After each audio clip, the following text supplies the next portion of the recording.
Chapter 709. You have arrived. Nathan Zuckerman, in his inconspicuous attire, gestured to Yudhir. Please follow me. Follow me, he beckoned, leading the way to a tree near the back door of the mansion. In a moment, exploiting a gap when no pedestrians were around, Nathan swiftly climbed the tree and leaped onto the roof of the adjacent building. It was a moment too quick to catch with the naked eye. Yudhir easily followed suit, using the power of the wind to mimic Nathan's movements. Upon reaching the rooftop, the reason of Nathan's choice of location became immediately clear to Yudhir. A blind spot between the chimneys, he realized, spotting a cleverly hidden area invisible from the ground below, perfect for concealment and offering a clear view of most of the Barony Conch's estate. How did he find such a spot so quickly? Yudhir pondered. Merely having a keen eye seemed insufficient for discovering such a place. It required experience in stealth and surveillance. Yudhir had his past life's experiences, but Nathan, an adjutant and knight of Kishir, seemed unusually skilled in such clandestine activities, intriguing Yudhir with his hidden talents. Why are you looking at me like that? Nathan asked, noticing Yudhir's gaze. It's just, I'm impressed by how quickly you found this place, Yudhir responded. It's nothing special. Working under a lord who enjoys exploring and observing his surroundings every night, you naturally develop these skills. Nathan replied nonchalantly, signaling Yudhir to hide. Without a word, Yudhir lay down beside him, both men keeping their voices low as they focused their attention on Baron Conchi's residence. Did you notice anything unusual while observing earlier? Yudhir inquired. A few things, Nathan began. Earlier, a maid with her face covered came out and burned something in the corner of that garden. The trash she burned looked too large and heavy for one person. It seemed too rushed, even for a place short on staff. From this distance, it's hard to tell what was burned.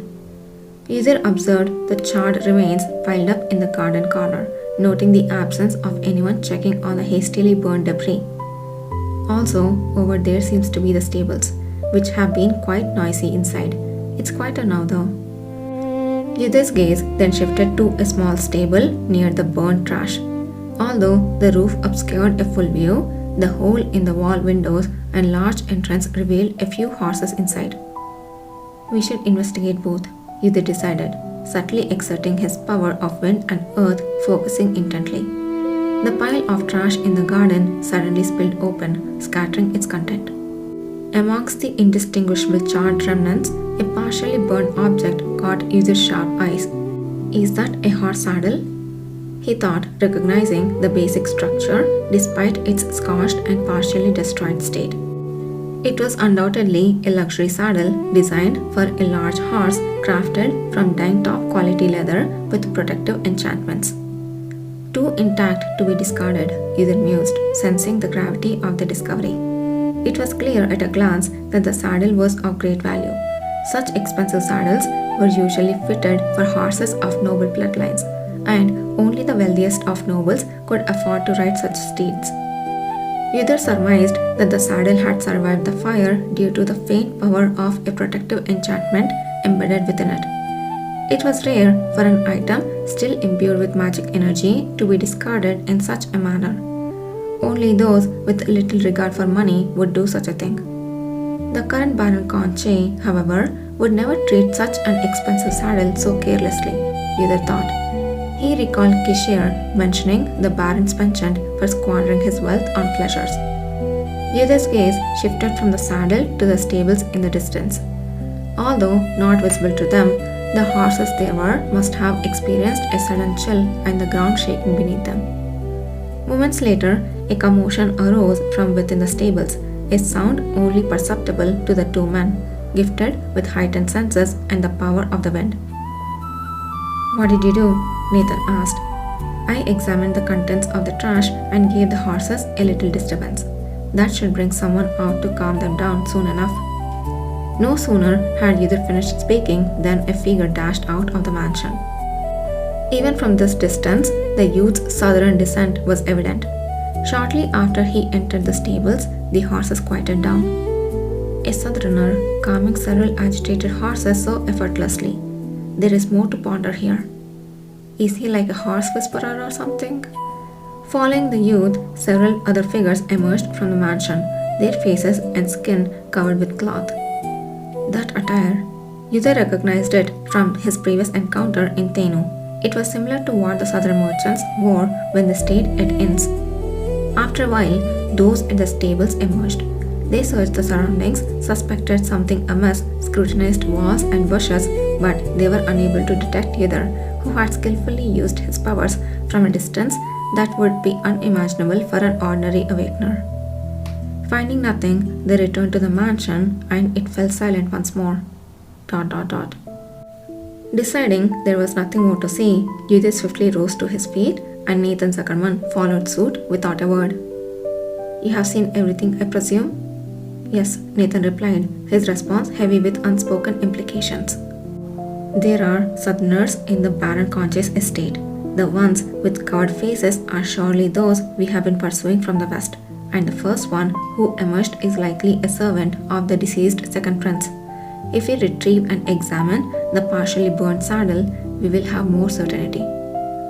If retrieving the saddle is sufficient, I can go alone, Nathan offered. However, Yudhe shook his head.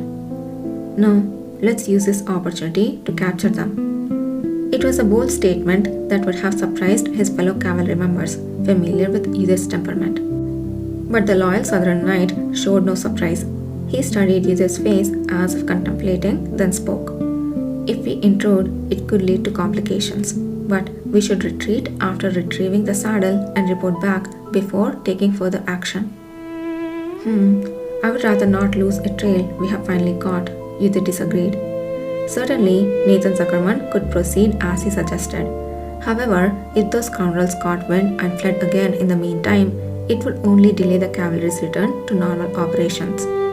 Yudhe had no desire to take such a roundabout route when he was confident of success on a more direct path. Do you think just the two of us can manage it? I am aware of Sir Aile's exceptional skills, but you are being remarkably humble. It is certainly possible with just us two. You need not belittle yourself or worry about me. ... Nathan Zuckerman fell silent as if Yudhe's words had struck a chord. The issue of unauthorized entry arises only if we fail to achieve any results. And in my opinion, there is no chance of that happening.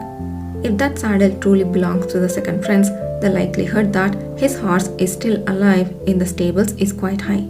Securing just these two things and capturing a few of fellows we saw earlier will make our task much easier. ...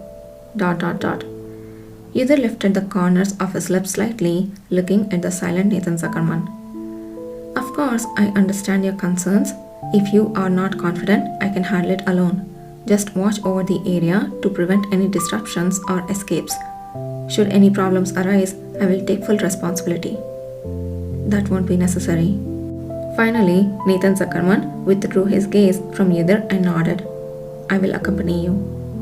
Then, let's head down right away. They leaped down from the rooftop and headed naturally towards Baron Conche's estate. This is certainly the first time I have teamed up with Sir Aile for such a task.